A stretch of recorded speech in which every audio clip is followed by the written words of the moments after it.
I met this young man 3 years ago, and we meet up again because he is now a social entrepreneur that is on the way to success. And I'm very proud of him because we met him at the Young Social Entrepreneurs Program with the Singapore International Foundation, and he was pitching for his idea, the Pitch for Change. And I'm very proud of him because he started a few more ventures, and we'd like to hear from him. And let's meet Jamin Mok, where he's going to share with us what he has done for the last few years. So Jamin, how are you? Welcome to the program. Hi, very nice to see you again after a few years. Yes, it's been 3 years. Yeah. So tell us, we met you at the YSE, the Social Entrepreneurs, program. Yeah.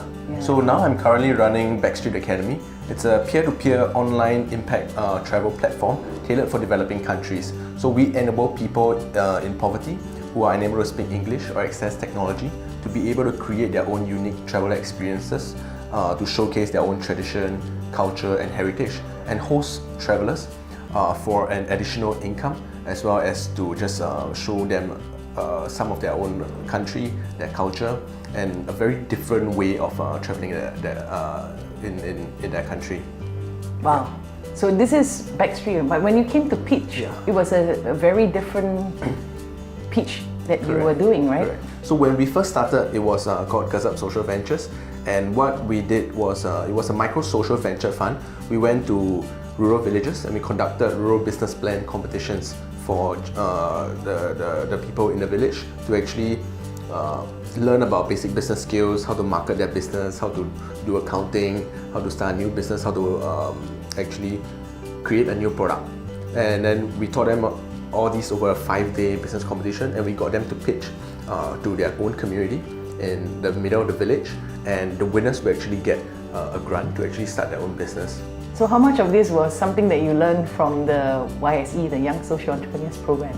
Yeah, it was quite a good program where we learned a lot of different things. We went to visit social enterprises. We had people who come in to teach us about product, about marketing, about negotiation, about raising funds, and then at the end we also had a very real experience of pitching to investors ourselves.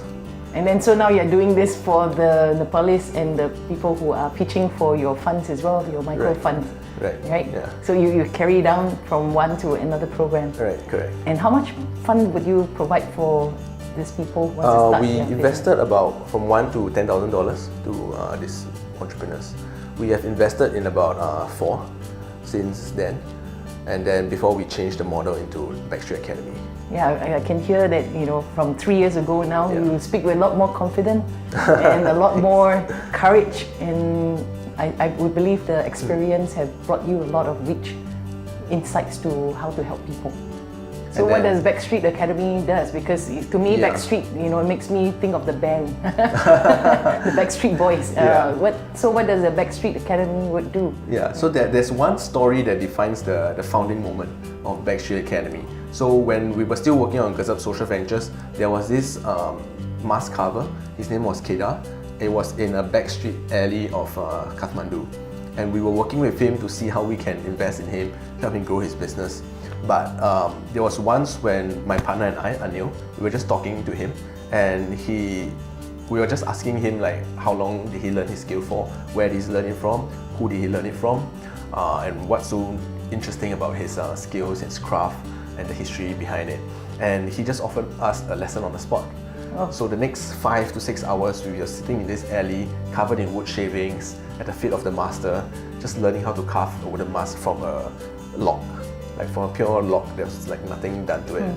Yeah. So that experience was really magical for us to be able to learn from someone who's right there about his craft and just connecting with him in a very intimate way. And after the lesson, we actually gave him a small sum of money just to thank him for his efforts, and he was very touched, and he was very happy about it. And he just asked us whether we could bring more students to learn from him. So that's where the spark went off, that we could actually bring a lot of tourists to learn from him, and he can not only showcase his skills, he can also make income to increase his monthly take home by 2 to 3 times. Wow. Yeah. So that's how you came up with the idea where you want to bring tourists and people to the city and to learn from the craftsmen or knowing the local culture. Right. Correct. How did this whole plan and what motivated you in terms of getting the idea and putting the plans together?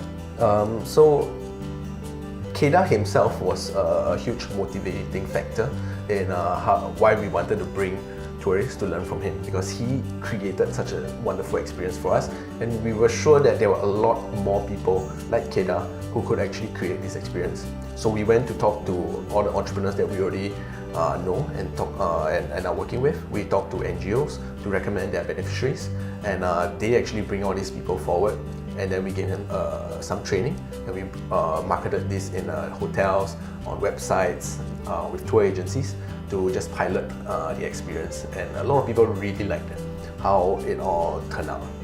The entire very unique experience, very one-to-one, very magical, and something that they would never get anywhere else. Singaporean are foodies. You know, I'm sure if you have your trip with interesting food and exotic food, I think that's where I think Singaporeans go for it, right?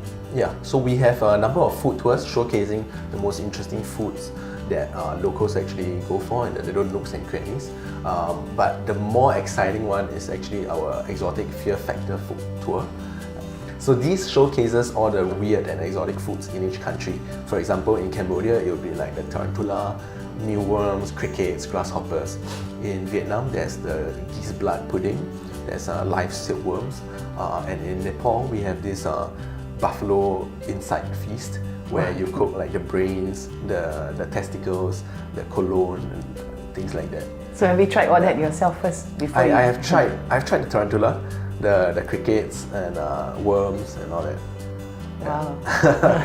Just listening to it scares me. Yeah, but it's all sustainable, right? In terms of the things that they are eating. And it's also very cultural. It has a lot of significance. Like for example, in Cambodia, the practice of eating these insects came about because of the Khmer Rouge regime, where there was very little to eat, and the people had no choice but to eat these insects.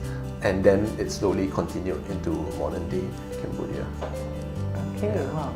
I didn't get to eat that, but I've always seen it in Thailand, but I still didn't have the courage to do it. And recently I was in Cambodia, and I actually hold the tarantula. Yeah, but when they asked me to eat it, I was like, okay, I wouldn't have tried it, but maybe one day I would. I'm not sure how it is. Yeah, it's not as bad as it looks. Okay.